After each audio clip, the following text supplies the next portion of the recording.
हरि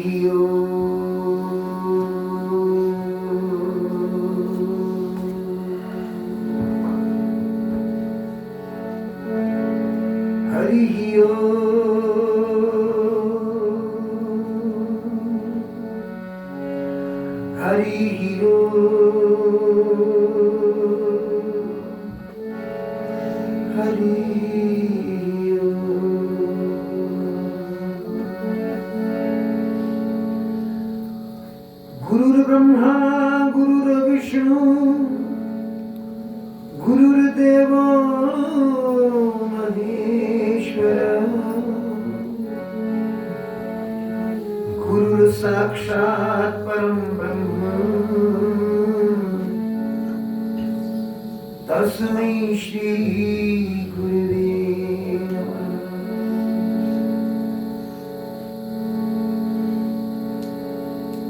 ध्यानमूलं गुरुरमूर्ति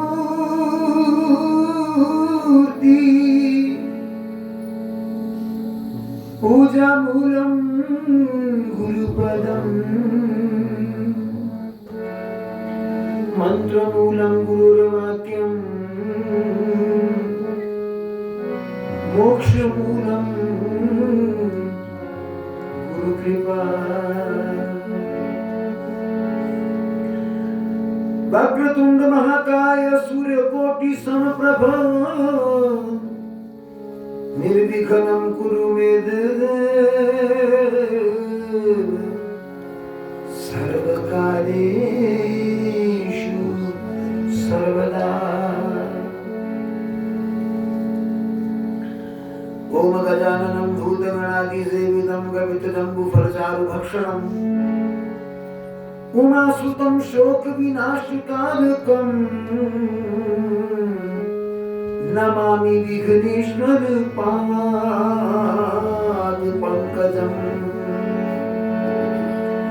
बोलिए धर्म की जय हो। तो ऊंचा मत बोलो, बड़ा परिवर्तन है मौसम में।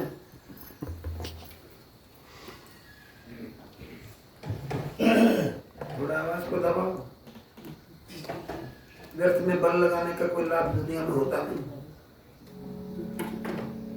बोलिए धर्म की जय हो। अधर्म का नाश हो, प्राणियों में सद्भावना हो, विश्व का कल्याण हो।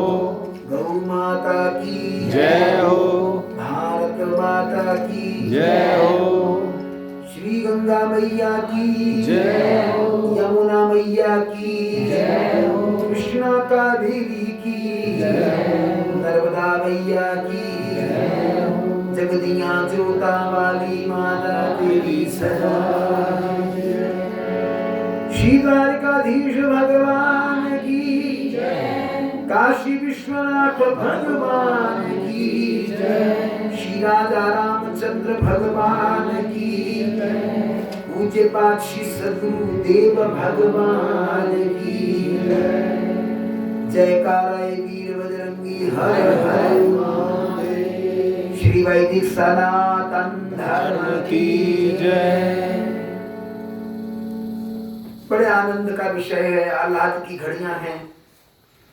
अंतर मन को निश्रेयस का मार्ग दिखाने वाले ये पावन पावन क्षण हैं। पतित पावन प्रतिपल स्मरणीय वंदनीय सद्गुरुदेव भगवान के श्री चरणों में आप सब श्रद्धामती माताएं, आबाल वृद्ध प्रेमी बंधुगण, सत्संग की जिस महती जिज्ञासा को लेकर के विराजित हो,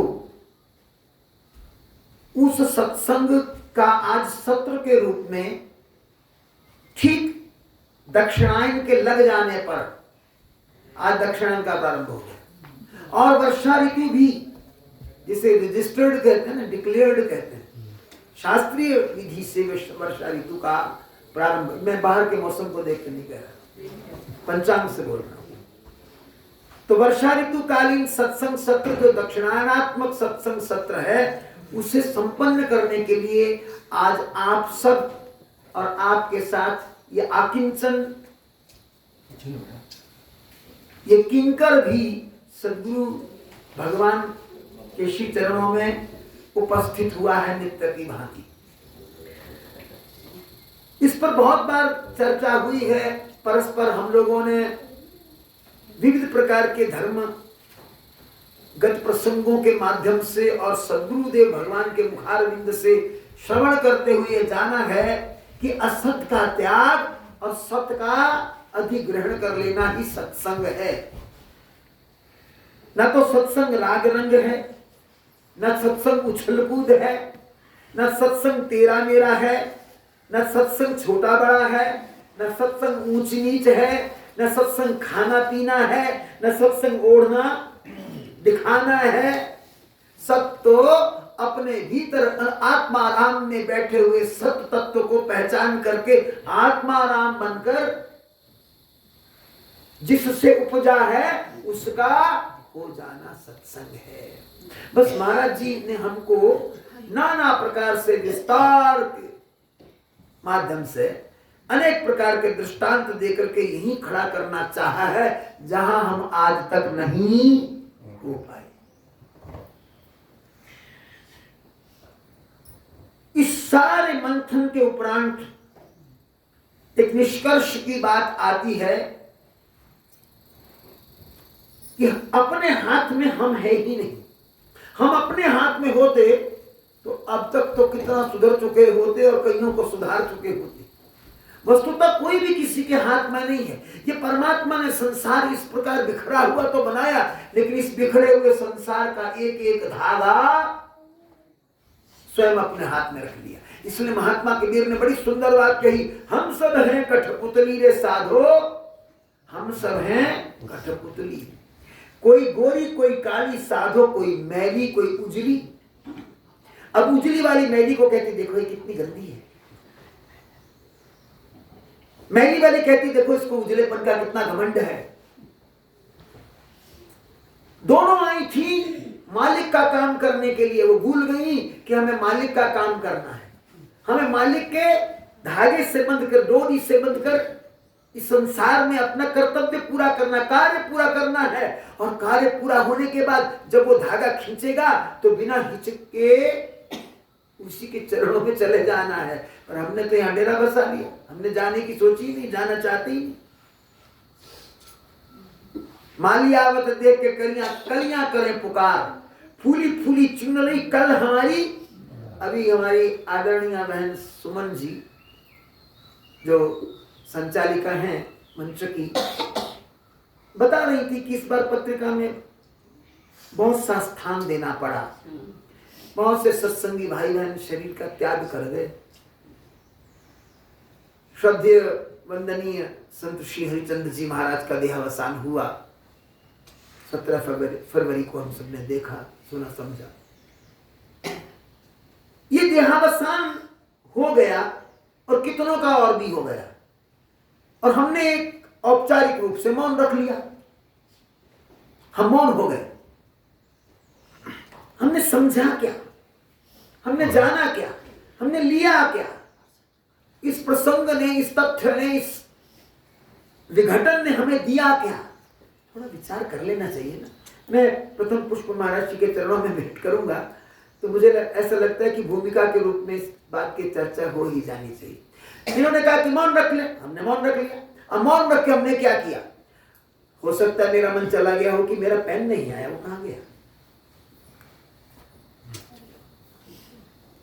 अच्छा, मैंने आज सतीश बहन जी से टैबलेट नहीं ली गले की, हो सकता है मेरा मन चला गया हो। मौन रखना पर्याप्त नहीं। हमारा काम है सत्संगियों का, बहन जी ये सुधार करना है हम लोगों ने। एक तो समय बताया कि 2 मिनट तो 2 मिनट ही करना है, 1 मिनट तो 1 मिनट ही करना है, और उसमें अपना भजन करें। और वो भजन जो है उन दिवंगत आत्माओं को अर्पित कर दें। उस समय का कितने लोग बैठे, कितना भजन अर्पित हो जाएगा। हमारे सत्संगी भाई बहनों के लिए हमारा कोई कर्तव्य, हम क्या दे सकते हैं? यही भारतीय संस्कृति है कि जो चले गए हैं उनके प्रति हम भगवान से निवेदन करें, प्रार्थना करें। तो भजन से बड़ी कोई प्रार्थना नहीं है। भाव समझते हैं भगवान। हम अपना गुरु प्रदत्त मंत्र ही यदि मन के अंदर बोलकर, मन के अंदर उच्चरित करके उसे ब्रह्म अर्पण कर देते हैं उस दिन इन दिवंगत आत्माओं के निमित्त, तो हमारा कर्तव्य पूर्ण होता है। और कर्तव्य क्या, यदि मैं से कहूं कि एक श्राद्ध कर्म हो जाता है, श्रद्धा से अर्पण किया गया दिवंगत आत्माओं को कर्म ही श्राद्ध कहलाता है। अच्छा, क्या देवताओं का कर्म श्रद्धा से नहीं करना चाहिए? इसी को क्यों श्राद्ध कहा? क्योंकि देवताओं के लिए जितने कर्म करते हैं उसमें स्वार्थ का संबंध पहले ही बना होता है।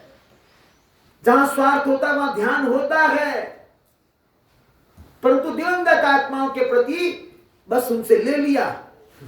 एक व्यक्ति ने कहा, किसी को मैं प्रसंगवश बात याद आ गई कि हम तो गया जी में श्राद्ध करके आ गए, अब हमें बाप दादा का कुछ भी करने की आवश्यकता नहीं है। तो पंडित जी बड़े समझदार थे, उन्होंने कहा आपकी जायदाद की रजिस्ट्री कहाँ है, प्रॉपर्टी के कागज कहाँ है? बोले वो तो घर में पड़े, वो तो हमने फला जगह रखे। बोले वो आपने फिर गया जी में क्यों नहीं छोड़े? वो आपने गया जी में क्यों नहीं छोड़े? आज लोगों ने स्वार्थ के निमित्त बंद करके बातों के बतंगड़ बना ली। तो मेरे कहने का अभिप्राय मात्र ये था कि पितरों के लिए, दिवंगत आत्माओं के लिए, दिवंगतों के लिए जो कर्म करें वो श्रद्धा को बीच में स्थापित करके करें। और देवताओं के साथ तो हम वही करते हैं कि हमें ये दे दो, हम तुम्हारा ये कर देंगे। भजन मैंने सुना एक दिन, मुझे बड़ी लज्जा आई, सनातन धर्म में ऐसा भी काम होने लग गया। आप लोगों ने भी सुना होगा, शायद आपके रोंगटे खड़े हुए कि नहीं, मुझे तो बहुत ग्लानि होती है। अब तो कोई भेंट गा रही थी गायिका, और वो उसमें लग रही थी, मंदिरों में आम लगाते, अब बंद होने लगी। माँ मुरादे पूरी कर दे, हलवा बांटूंगी। वो तुम्हारे हलवे की भूखी। संकोच होना चाहिए, लज्जा आनी चाहिए, क्योंकि हमें ज्ञान नहीं, हमें जाना कहाँ है। तुलसीदास जी का एक पद है विनय पत्रिका में कि एक यात्री हिंडोले में बैठकर यात्रा कर रहा है। हिंडोला तिकोना है, तिकोने हिंडोले में बैठा हुआ और बीच उसके एक बांस है जिसको कहार उठाते हैं। वैसे तो जो पालकी होती है वो 4 कोने वाली होती है, लेकिन ये एक पालकी तिकोनी है, ध्यान देना। बांस है, उसके बीच में से कहार है 11। अब 11 है तो आधे आधे का बंटवारा करो तो 5 एक तरफ, 6 एक तरफ। स्वाभाविक है जब 6 एक तरफ से उठाएंगे तो ऊंचा उठा देंगे, और 5 वालों पर बोझ ज्यादा पड़ेगा तो नीचा हो जाएगा। परिणाम क्या निकलेगा कि बीच बैठा हुआ जो यात्री है वो बेचारा ऊंचा नीचा होने के कारण घबराहट में आएगा। अब वो कह रहा है कि मुझको झटके लग रहे हैं, ठीक से उठाओ। वो कह रहे हैं हम अपना बल लगा के उठा रहे हैं। वो कहता बहुत परेशान कर रहे हैं, मुझे झटके लगते जा रहे हैं। तिकोना हिंडोला है, इसमें मुझे वैसे भी सुख नहीं है, अब ये झटके और मैं खा रहा हूं, मैं करूं क्या, परेशान हो रहा हूं। तुलसीदास जी पूछते हैं ये हिंडोला कहां से आया, दिया किसने? तो वो कहता है ये सेठ करमचंद ने दिया। ये गोस्वामी जी का पद है, मैं आपको सुना भी दूंगा। सेठ करमचंद ने दिया, दान का दिया हुआ माल ऐसा ही होता है, गोस्वामी जी बोले। अच्छा ये बताओ तुमको जाना कहां है? तो मुझे पता ही नहीं मुझे जाना कहां है, ये दुर्गति हमारी है, हमें पता नहीं हम जाना कहां चाहते हैं, हमें मंजिल का पता नहीं, लक्ष्य का पता नहीं। हम सत्संग करने आए, सत्संग का अर्थ हमने कुछ और मान लिया है। मैं उस चर्चा में नहीं पढ़ूंगा, समय नष्ट हो जाएगा। हाँ, और सत्संग के बाद तुरंत हमें उष्ण जल चाहिए, उसके बाद हमें मित्रों से मिलना है, फिर सुमन जी कहेंगे कीर्तन आरती में ठीक समय पे आइए, फिर हम बिल्कुल समय पे जाएंगे जब सिया राम सिया राम सिया राम कहिए हो जाएगा। एक दिन हमारा भी सिया राम ऐसे ही हो जाएगा।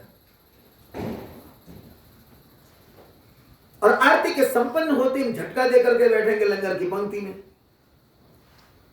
फिर मोबाइल भी तो हमारा इंतजार कर रहा है, उसमें भी तो समय लगाना है। रात के 12-1 बजे तक जागेंगे, सुबह उठ नहीं पाएंगे, योग की कक्षा में नहीं आएंगे, इधर योग चलेगा उधर भोग चलेगा, चर्चाएं होंगी, बातें होंगी।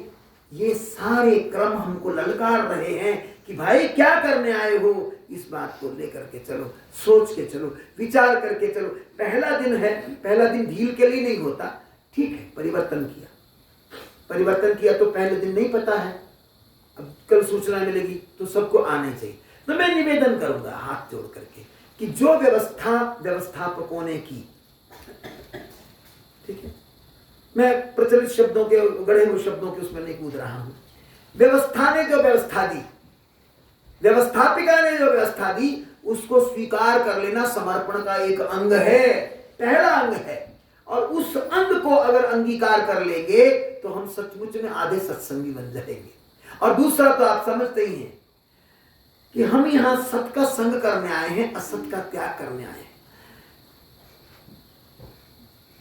जो विषय, जो प्रकरण हमें बहिरंगता में लेके जाते हैं, उनका कम से कम त्याग करने की भावना बनाने। मोबाइल से दूर रहें, उसे साइलेंट मोड पे रखें, उसके साथ चिपके रहना, बस उठपटांग मैसेजों को देखना। आजकल लोग अकेले हंसते रहते हैं पागलों की तरह, जैसे रांची के हॉस्पिटल में उन्होंने सीट बुक करा दी होती, हाँ, अकेले हंसते सड़कों पर। मैंने लोगों को देखा, लोग आज दिमाग के खाली हो गए। तो ये चीज सत्संगियों को शोभा नहीं देती। और सेवा में अपनी रुचि लें, अधिक से अधिक सेवा करें। योग की कक्षा कल 21 तारीख है, अंतरराष्ट्रीय योग दिवस है। कल थोड़ा अधिक संख्या होगी, उसके बाद रह जाएंगे ढाक के 3 पाक। उचित नहीं है ये। योग और नहीं है, सत्संग और नहीं है। शरीर के द्वारा अपने मन को शांत करने की विधियों को अपना लेना, जिसके द्वारा ईश्वर के साथ योग हो जाए, यानी मिलन हो जाए। पतंजलि योग सूत्र का पहला सूत्र क्या है? अथ योगानुशासनम। दूसरा उसकी परिभाषा की, योग का अर्थ क्या? योग से चित्त वृत्ति निरोधा। योग का अर्थ है चित्त की वृत्तियों को खड़ा कर देना, रोक देना। अब एक दिन में तो रुकेगा नहीं, करत करत अभ्यास के जड़ मत हो तो सुझाव। तो हम लोगों को वो योग जो है, इस योग के लिए सहायता देने वाला है, ये सोच करके हम लोग चले। और योगिक कक्षा में भी बड़े अनुशासन भाव से हम आवे, महाराज के सत्संग में अनुशासन भाव में आवे, भोजन में बैठे तो अनुशासन भाव से बैठे, स्वाद को देख करके नहीं, आवश्यकता को देख करके भोजन करें, साधना के लिए भोजन करें, सत्संग के लिए भोजन करें। और ये सिफारिशें उठने लग जाए कि कितने दिन हो गए हम तो जी सादा भोजन खाते हैं, अब तो कुछ चटपटा। फिर इसका अर्थ क्या है कि हम साधना की विधि से उतर रहे हैं, भटक रहे हैं, कहीं भटक रहे हैं दुनिया में, माया में। तो मेरे कहने का कुल विचार ये है कि जब तक समर्पण के लिए इच्छा शक्ति जागृत नहीं होती, हम केवल सुंदर सुंदर कपड़े परिधान पहन के आ गए, 2 घड़ी के लिए बैठे, अच्छी अच्छी बातें कर ली, जैसे तोता करता है। एक तोता था, किसी शिकारी ने उसको रटा करके छोड़ दिया। शिकारी लोग चालाक होते हैं। उसे रटा दिया गया कि शिकारी आएगा, जाल लगाएगा, दाना डालेगा, हम नहीं फंसेंगे। उस तोते ने तो रट लिया। तोता उड़ गया जंगल में, उसने जंगल में जाके बोलना शुरू कर दिया। उसको देख करके दूसरे तोते भी सीख गए। अब वो सब तोते बोलते थे, शिकारी आएगा, जाल फैलाएगा, दाना डालेगा, हम नहीं फंसेगा। एक शिकारी गया, उसने सोचा यहाँ तो सारे तोते बड़े सियाने, अब क्या करें, चलो आए हैं, प्रयत्न करके देख लेते हैं, हो सकता है कोई ऐसा सीधा साधा तोता हो जो फंसी जाए। उसने जाल लगाया, उसके नीचे दाना बिखेर दिया। थोड़ी देर में तोते आके नीचे दाना खाने लगे और साथ में बोल रहे थे, शिकारी आएगा, दाना डालेगा, जाल लगाएगा, हम नहीं फंसेंगे। उसने कहा हो सकता कोई चालाकी, मेरे जाल खींचने से पहले भाग जाए, निकल जाए। उसने चुपके से जाल खींचा, जाकर जाल खींचा, सब तोते जाल में उलझ गए, पिंजरे में डाल दिए। रात को पिंजरे में बोल रहे थे, शिकारी आएगा, दाना डालेगा, जाल लगाएगा, हम नहीं फंसेंगे। अरे हम फंसे हुए बोल रहे कि हम नहीं फंसेंगे, हमारी हालत है। तो इस दशा से बदलने के लिए, इस दशा से निकल जाने के लिए हमें स्वयं अपनी दिशा बदलनी होगी। ये नुक्ताचीनी, ये लोकतंत्र की अधिकता, अतिरेक कर देना, अति सर्वत्र वर्जित, बहुत बुरी चीज है ये। बात बात पे मुद्दे उठाना, प्रश्न खड़े करना, एक दिमाग की पागलों की स्थिति, अंग्रेजी में मीनिया कहते हैं इसको। तो इससे हटना चाहिए, बचना चाहिए। तर्क बुद्धि से जितना बचेंगे उतना नरक से बचेंगे। तर्क ही नरक है। तो हम लोग अपना गंतव्य सिद्ध करें कि हमें जाना कहाँ है और वो जा किस प्रकार सकते हैं। ये 10 दिन का सत्र हमारे जीवन का एक वो अध्याय है जो पीछे नहीं हुआ हमसे, उसकी शुरुआत कर लें। जो हमसे पहले नहीं बन पाया उसका शुभारंभ कर लें। आज से शुभारंभ कीजिए। आज दक्षिणायन है, आज वर्षा ऋतु है। अब जीवन की निरसता समाप्त करें, शुष्कता समाप्त करें, वो धूप का चिलचिलापन समाप्त करें। अब तो स्निग्धता आने लगी। अपने जीवन में स्निग्धता लाने के लिए हम तर्क वितर्क से हट करके, श्रुतियां बहुत सुंदर बात कहती, तर्क्यंताम मां कुतर्क्यंताम। तर्क तो कहीं कर लो आवश्यकता पड़े, कुतर्क तो कभी मत करो, नरक में ले जाएगा। और कुतर्क हम करते हैं। हम लोग तर्क क्यों करते हैं? इसलिए नहीं कि सुधार हो जाए हमारी अवस्था, नहीं नहीं नहीं, हम लोग मेरी मानी जाए, मेरा नाम आ जाए, इसके लिए प्रसंग आता रामचरितमानस में। रामचरितमानस का उत्तरकांड पढ़िए। विभीषण को चिंता हुई कि रावण के पास तो बड़े सुंदर सुंदर रथ हैं और श्री राम के पास तो पैरों में पदत्राण भी नहीं है। वो तो पैरों में भी नंगे हैं, पैरों से भी नंगे हैं। कैसे जीतेंगे? ये युद्ध कैसे जीता जाएगा? ये महासंग्राम कैसे जीता जाएगा? ये चौपाइयां आती हैं, आप पढ़ लेना कभी, आजकल तो नेट से निकल जाती है। रावण रथी विरथ रघुवीरा, देखे विभीषण भय वो अधीरा। अब उन्होंने कहा महाराज आपके पास तो रथ नहीं। रावण के पास तो भगवान ने समझाया कि जीवन में किस रथ की आवश्यकता हो। हाँ, ये विशद प्रसंग कभी फिर चर्चित हो जाएगा, मैं जानने जाना चाहता हूं, वहां पहुंचे हम। उधर देवताओं में भी चर्चा हुई, क्योंकि देवता तो अपने कार्य के लिए भगवान को बुलाते हैं। उन्होंने कहा कि देखो ये रावण मरेगा ही नहीं, इनके पास है क्या? रथ भी नहीं है। वो तो नए से नया रथ लेकर के रोज लड़ने के लिए आता है। तो इंद्र जब ये चर्चा कर रहा था देवताओं के पास, तो देवताओं ने कहा तो आप अपना रथ क्यों नहीं भिजवा देते? भिजवा दो ना। तो इंद्र कहता है कि मेरे से मांगा ही, मैं कैसे दूं? अब देखिए यहां बिंदु समझिए, मनोवैज्ञानिक, मेरे से मांगा नहीं। तो देवताओं ने कहा आपसे क्यों मांगेंगे भगवान? वो तो भगवान है, आप उनसे उनके अधीन हो के भगवान आपके अधीन है। तो देखो इंद्र के अंदर जो कुंठा थी ना, कुंठा समझते हैं? पुराना पुराना कोई विषय, अधूरा मोह का मंसूबा बीच में बचा हुआ है, उसी से बंदे पागल हो जाते हैं। इंद्र में भी था वो। तो तुरंत क्या बोला? अच्छा मुझसे नहीं मांग सकते? अरे केवट से ना मांग सकते तो मुझसे रथ नहीं मांग सकते? ये बात इंद्र ने कही। इंद्र का विमोह देखिए। देवताओं ने समझाया क्या बात करते हैं, केवट जैसी भक्ति भी तो होनी चाहिए।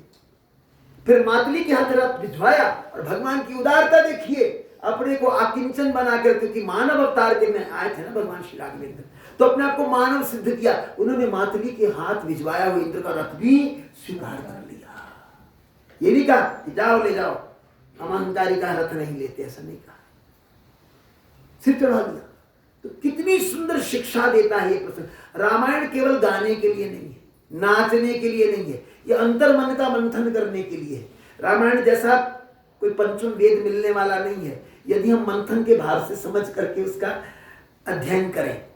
तो मेरे कहने का अभिप्राय इतना ही है कि हम त्याग की भूमिका में थोड़ा थोड़ा अपने आप को लाएं, मेरी बात मान ली जाए, जिससे मेरा बड़प्पन बन जाए। मैं ऐसा मानूं कि आज देखो आज मेरे सुझाव पर चलने लगा है सब कुछ।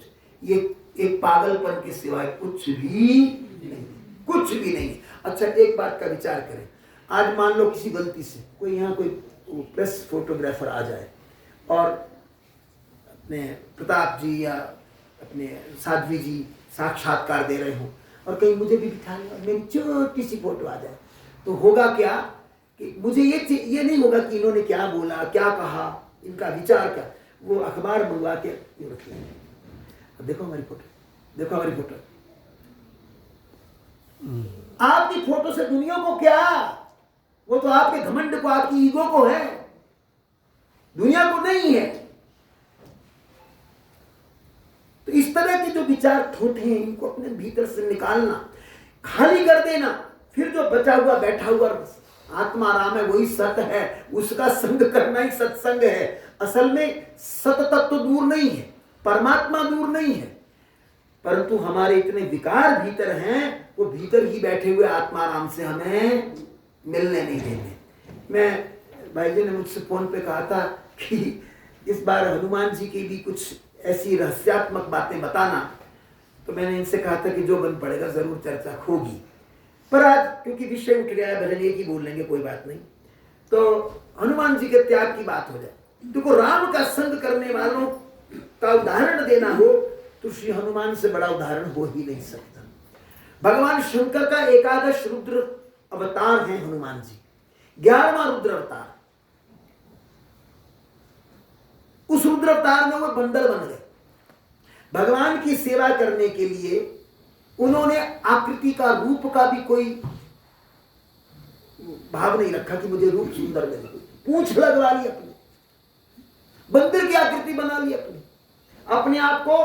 अब बंदर में गुण देखिए, चंचलता होती है, वासना होती है, अस्थिरता होती है बंदर में, जिसमें सारे दुर्गुण होते हैं। ऐसे जीव का स्वरूप ले लिया, लेकिन सबसे बड़ा क्या सुंदर तत्व अपनाया कि पूर्णतः समर्पण कर दिया। अनेक अनेक उदाहरण, अनेक अनेक दृष्टांत हैं हनुमान जी के, लेकिन एक छोटा सा दृष्टांत चर्चित कर लेते हैं। जब समय मिलता था उनको, तो एक समुद्र के किनारे पर चले जाते थे। वहां बैठकर पत्थरों की शिलाओं पर छैनी से कुरेद कुरेद के अपने श्लोक बना करके राम का गुणगान लिखा करते थे।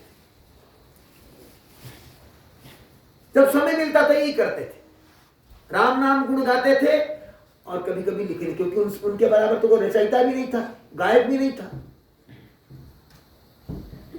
और एक दिन वाल्मीकि जी आए तो कुछ श्लोक उच्चारण हुआ, उनके मुख से भी श्लोक निकल गया। बोले, आपने भी लिखा है?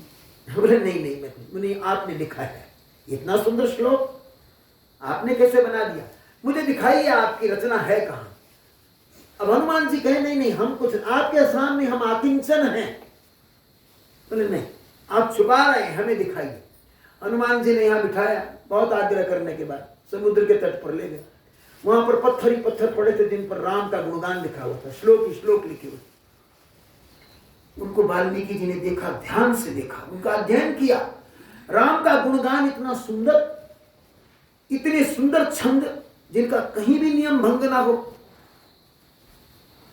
इतने सुंदर अलंकार, शब्दालंकार, अर्थालंकारों का ऐसा सुंदर न्यास, और भाषा की इतनी सुंदरता, जिसे कहते हैं कि व्याकरण युक्त संस्कृत।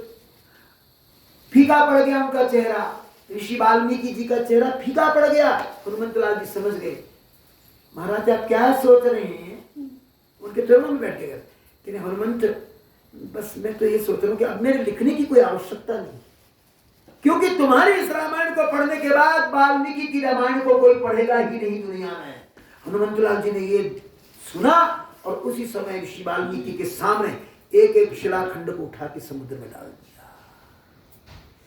एक एक शिलाखंड को उठाकर समुद्र में डाल दिया। इससे बड़ा कोई त्याग हो सकता है?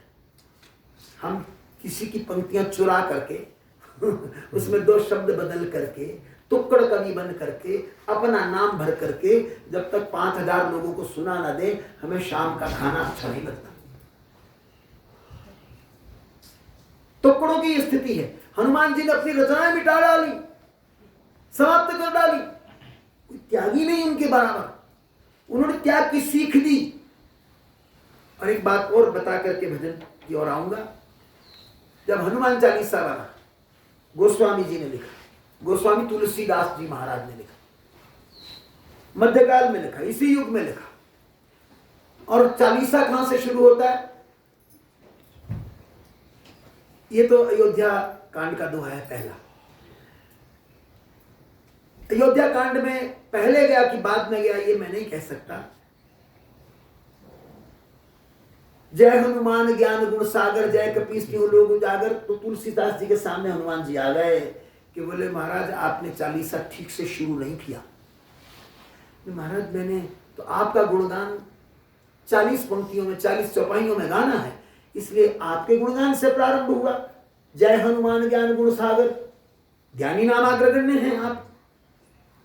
बोले गलत है, गलत है। अरे जीव ज्ञानी बनता कैसे है? महाराज मैं अल्पज्ञ हूं, आप कृपा कीजिए। बोले अच्छा, तो अयोध्या कांड का दोहा उठा करके पहले उसे लाइए, श्री गुरु चरण सरोज रज निज मन मुकुर सुधार। ये हनुमान जी ने कृपा की। जब तक गुरु वंदन नहीं करोगे जीवन में ज्ञान आ ही नहीं सकता। गुरु के बिना ज्ञान की कोई सत्ता ही नहीं है, स्थिति ही नहीं है। तो अयोध्या कांड का दोहा पहले किया गया, श्री गुरु चरण सरोज रज निज मन मुकुर सुधार। अब इसका अर्थ बहुत लोग नहीं जानते। मैं गाड़ी में चर्चा कर रहा था, नहीं हंस रहे थे सारे। एक पंजाबी देवी हरिद्वार में चालीसा बोल रही थी, पुरानी बात हो गई। तो अर्थबोध है ही नहीं। तनु का अर्थ क्या होता है किसी को पता नहीं। अब हमारे पंजाबी में तैनू भी कहते हैं, तो तन्नू भी कहते हैं। तन्नू भाषा का इलाकों के भेद से अंतर है ना। तो वो हनुमान चालीसा बोली, बुद्धिहीन तैनू जान के, वो हनुमान जी को कह रही, बुद्धिहीन तैनू जान के सो मेरे हो पवन कुमार। हाँ बेचारी बात बोल रही, ठीक है। तो अर्थबोध होना चाहिए। श्री गुरु चरण सरोज रज, गुरु के चरणों के कमल जो हैं उनके ऊपर जो रज माने चरणों की धूली है, निज मन मुकुर सुधार, उनको अपने मन रूपी मुकुर में शीशे पर धारण करना है। धूली से तो शीशा मैला हो जाएगा ना। कहते नहीं, वो दुनिया की धूली से होता है, वो काम क्रोध की धूली से होता है। गुरु चरणों की धूली में चमत्कार है कि उसके लगाते ही शीशा उजला हो जाता है। फिर क्या होगा? फिर भगवान दिखेगा, क्योंकि शीशा उजला हो जाएगा। फिर भगवान दिखेगा। वर्णो रघुबर विमल दस जो दायक पर। फिर इष्ट का नाम आया, पहले गुरु का नाम आया, फिर हनुमान जी का चालीसा शुरू हुआ। ये है हनुमान जी के नियम। आज से हमने प्रारंभ कर दिया। जो इच्छा होगी महाराज जी की, चलिए मैं तो केवल भजन एक सुनाता हूं। वैसे तो